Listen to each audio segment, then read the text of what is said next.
Hello DElEd first year students. Social science में nationalism topic चल रहा था और पिछली क्लास में हम जहाँ तक पढ़ा चुके थे उसी के आगे से स्टार्ट करते हैं। तो सबसे पहले आता है इसमें कि भारत में राष्ट्रीय एकता की आवश्यकता। तो ये क्यों आवश्यक है कि भारत में राष्ट्रीय एकता होनी चाहिए, ये भारत में राष्ट्रीय एकता की आखिर आवश्यकता क्या है। तो कुछ बिंदु दिए हुए हैं, उनके आधार पर हम इसे समझने का प्रयास करते हैं। तो भारत जो है, जैसा कि हम सभी जानते हैं, एक ऐसा देश है जो कि शायद अगर हम देखें तो दुनिया में सबसे अधिक विविधताओं भरा देश अगर कोई है तो वो भारत है। सबसे अधिक अगर विविधताएं कहीं पर पाई जाती हैं तो वो भारत में पाई जाती हैं, और इन विविधताओं की वजह से भारत में लोगों के मन में एक दूसरे के प्रति दुराभाव या गलत धारणाएं भी आने की संभावनाएं होती हैं।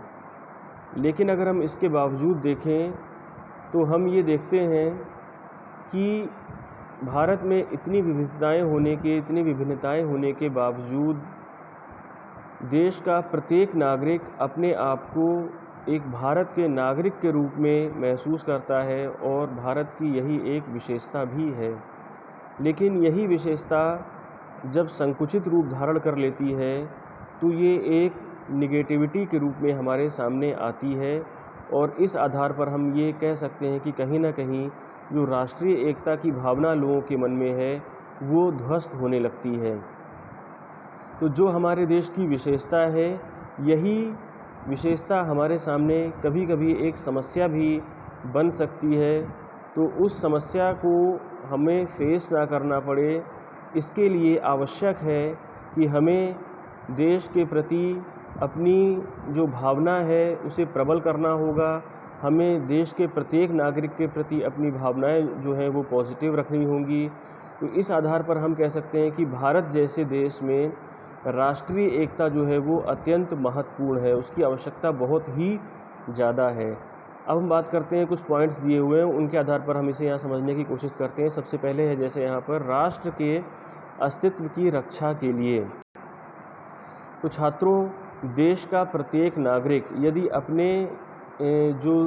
अपने आप को राष्ट्र का नागरिक समझते हुए अपने कर्तव्यों का उचित निर्वहन करेगा, दूसरे नागरिकों को अपने समकक्ष समझेगा, अपने बराबर समझेगा, उसमें किसी प्रकार का कोई भेदभाव नहीं करेगा, तो उससे राष्ट्र का अस्तित्व बचा रह सकता है। अगर राष्ट्र में एकता की भावना ध्वस्त होने लगी तो हम ये देखते हैं कि कहीं ना कहीं राष्ट्र के टूटने की संभावनाएं जो हैं वो प्रबल होना प्रारंभ हो जाती हैं। और एक उदाहरण के तौर पर अगर हम लें तो 1947 में कहीं ना कहीं लोगों में संप्रदाय के आधार पर, धर्म के आधार पर जो एकता की भावना भारत देश में ध्वस्त हुई, इसी आधार पर हम ये कह सकते हैं कि देश को दो टुकड़ों में विभाजित होना पड़ा।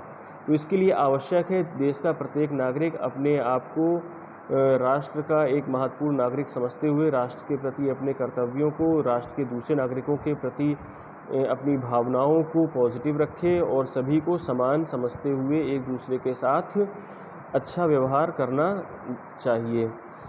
अब अगला पॉइंट है राष्ट्र के शासन तंत्र में आस्था उत्पन्न करने के लिए। तो राष्ट्र का जो शासन तंत्र है, जो यहाँ का लोकतंत्र है, जो यहाँ का संविधान है, अगर हम राष्ट्र के प्रति अपने विचारों को पॉजिटिव रखेंगे, हम राष्ट्र के लोगों के प्रति अपने आप को जुड़ा हुआ उनसे महसूस करेंगे, तो कहीं ना कहीं हमारी जो भावनाएं हैं वो शासन तंत्र के प्रति प्रबल होंगी, और हमारी भावनाएं जो है वो शासन तंत्र के प्रति उसमें आस्था उत्पन्न होगी। इसके बाद है विघटनकारी तत्वों के उन्मूलन के लिए। तो जैसा कि हम लोग जानते हैं, समाज में, देश में बहुत सारे लोग ऐसे होते हैं जो कि देश को जोड़ने का प्रयत्न करते हैं। इसी के साथ साथ बहुत सारी ऐसी शक्तियां भी राष्ट्र में काम कर रही होती हैं जो कि राष्ट्र को विघटित करना चाहती, उसे तोड़ना चाहती हैं।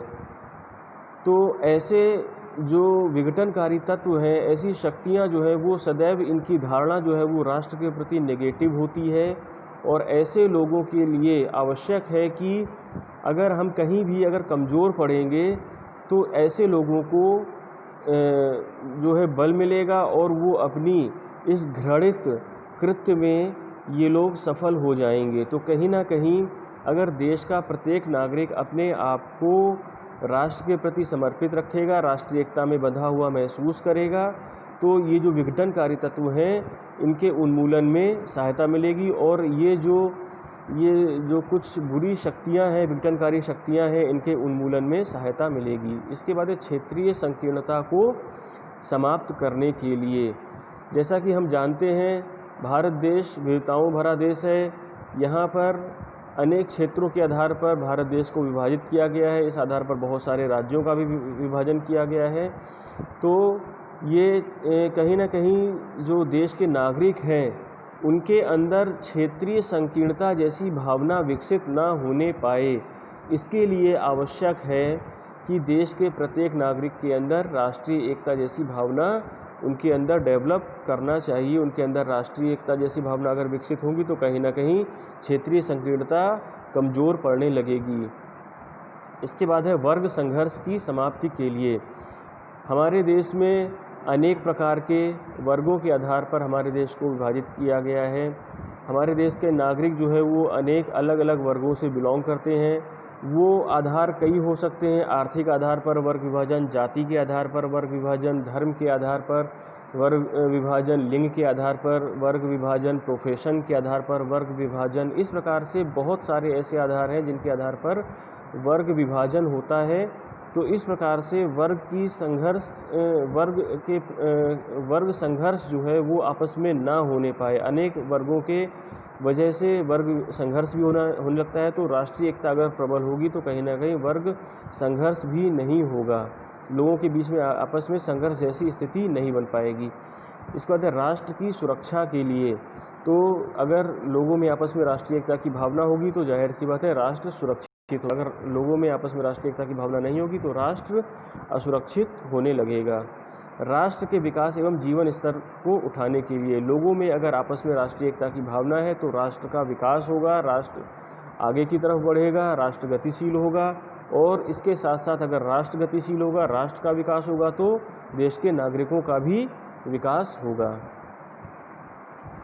अब हम बात करते हैं कि ऐसे कौन कौन से जो कुछ तत्व हैं जिनकी वजह से राष्ट्रीय एकता के मार्ग में बाधाएं आती हैं। सबसे पहले इसमें आता है जातिवाद, भाषावाद, सांप्रदायिकता और प्रांतीयता। तो हम इन आधारों पर ही समझ सकते हैं कि जातिवाद की वजह से, भाषावाद की वजह से, सांप्रदायिकता और प्रांतीयता की वजह से लोगों में कहीं ना कहीं एक राष्ट्रीय एकता की भावना ध्वस्त होने लगती है।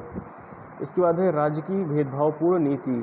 कहीं ना कहीं इसका हम कारण राज्य को भी समझ सकते हैं। राज्य अगर अपने नागरिकों के बीच में भेदभाव की भावना उत्पन्न करेगा तो राष्ट्रीय एकता की भावना अपने आप लोगों में ध्वस्त होने लगेगी। वोट की राजनीति, वोट की राजनीति आज के समय में जो राजनीतिक दल वोट की राजनीति करते हैं उसकी वजह से भी राष्ट्रीय एकता बाधित होती है। देश का नागरिक अपने आप को बटा हुआ महसूस करने लगता है। राजनीतिक दलों के लिए राष्ट्रीय मानदंडों का अभाव, जो देश के राजनीतिक दल हैं कहीं ना कहीं उनके लिए मानदंड जो है वो नहीं निर्धारित है। इस वजह से बहुत सारे राजनीतिक दल जो है वो अपने मनचाही राजनीति कुछ भी जो है वो बोलने लगते हैं, कुछ भी करने लगते हैं, उनके ऊपर किसी तरह का कोई कंट्रोल नहीं रहता है। इस वजह से भी राष्ट्रीय एकता बाधित होती है। आर्थिक विषमता, देश में आर्थिक विषमता जो है ये एक बहुत महत्वपूर्ण कारक है राष्ट्रीय एकता के मार्ग के बाधा के रूप में। देश में बहुत सारे लोग अलग अलग आर्थिक स्थितियों के आधार पर विभाजित हैं और लोग अपने आप को इस आधार पर बटा हुआ महसूस करते हैं, इसलिए कहीं ना कहीं लोगों में आपस में राष्ट्रीय एकता जैसी भावना विकसित नहीं हो पाती है। इसके बाद हम बात करते हैं भारत में राष्ट्रीय एकता के विकास के उपाय। तो यदि हम कारण को समझ लेते हैं तो हमारे लिए किसी भी समस्या का निवारण करना बहुत आसान हो जाता है। तो हमने कारणों को अभी हमने चर्चा की, अगर हम उनका निवारण कर दें उन्हीं बिंदुओं के आधार पर तो कहीं ना कहीं वो हमारे सामने समस्या है उसका समाधान हो जाएगा। सबसे पहले जैसे कि आता है जातिवाद, भाषावाद, प्रांतीयता और सांप्रदायिकता पर अंकुश। तो हमें जातिवाद, भाषावाद, प्रांतीयता और सांप्रदायिकता पर अंकुश लगाना चाहिए, इन्हें कंट्रोल करना चाहिए। इस तरह की अगर स्थितियाँ कंट्रोल में रहेंगी तो फिर जो राष्ट्रीय एकता के जो प्रयास हो रहे हैं वो कहीं ना कहीं फलीभूत हमें होते हुए दिखाई देंगे। इसके बाद है राज्य की भेदभावपूर्ण नीति का अंत। इसके लिए सबसे बड़ी जिम्मेदारी राज्य की है। कहीं ना कहीं वो अपने निर्णयों में, अपने डिसीजंस में, अपने जो भी कार्य कर रहे हैं वो कोई भी उसमें ऐसा कार्य ना किया जाए जिसमें देश के नागरिकों के प्रति उनमें आपस में भेदभाव जैसी स्थिति वहाँ पर उत्पन्न होते हुए दिखाई दे। राष्ट्रीय कानून की सर्वव्यापकता, जो देश का कानून है वो सभी के लिए समान होना चाहिए, उसकी सर्वव्यापकता होनी चाहिए, वो सभी जगह पर समान रूप से लागू होना चाहिए। वोटों की वर्गभेद आधारित नीति राजनीति का अंत। इस प्रकार से जो राजनीतिक दल वोटों के आधार पर वर्गभेद करते हैं, उस राजनीति का अंत किया जाना भी आवश्यक है, तभी जो राष्ट्रीय एकता के लिए जो बाधाएं आ रही हैं उन्हें दूर किया जा सकता है। राजनीतिक दलों के निर्माण के लिए राष्ट्रीय मानदंडों का निर्माण। कोई भी राजनीतिक दल अगर उसका निर्माण हो रहा है तो उसके लिए आवश्यक है कि राष्ट्रीय मानदंड बनाए जाएं, क्योंकि वर्तमान में हम देख रहे हैं भारत जैसे देश में कोई भी बहुत आसानी से कोई भी राजनीतिक दल बन जाता है और वो जैसी चाहे वैसी मनचाही राजनीति करना प्रारंभ कर देते हैं, और किसी एक विशेष वर्ग को खुश करने के लिए वो जो चाहे वो वक्तव्य जो है वो समाज में ओपनली बोलने लगते हैं। इसके बाद है आर्थिक विषमता का अंत। देश में जो आर्थिक आधार पर देश बटा हुआ है, कहीं ना कहीं सरकार को चाहिए कि वो आर्थिक विषमताएं जो लोगों में आपस में पाई जाती हैं उसको दूर करने का प्रयास करें। जब आर्थिक विषमता दूर होगी तो कहीं ना कहीं जो राष्ट्रीय एकता जैसी भावना है उसको बल मिलेगा। राष्ट्रीय महत्व की वस्तुओं एवं क्रियाओं को सर्वोच्च स्थान। जो राष्ट्र के लिए महत्वपूर्ण है जो वस्तुएं, हमें उनको सर्वोच्च स्थान देना चाहिए। व्यक्तिगत हितों को हमें राष्ट्र हित से ऊपर नहीं रखना चाहिए। उचित शिक्षा व्यवस्था। इसी के साथ साथ छात्रों को उचित शिक्षा व्यवस्था के माध्यम से उनको इस प्रकरण को पढ़ाया जाना चाहिए। राष्ट्रीय एकता हमारे लिए क्यों महत्वपूर्ण है, इसके बारे में हमें उन्हें ज्ञान प्रदान करना चाहिए। तो छात्रों, ये टॉपिक यहाँ पर कंप्लीट होता है और हम नेक्स्ट डे किसी नए टॉपिक में मिलते हैं। धन्यवाद।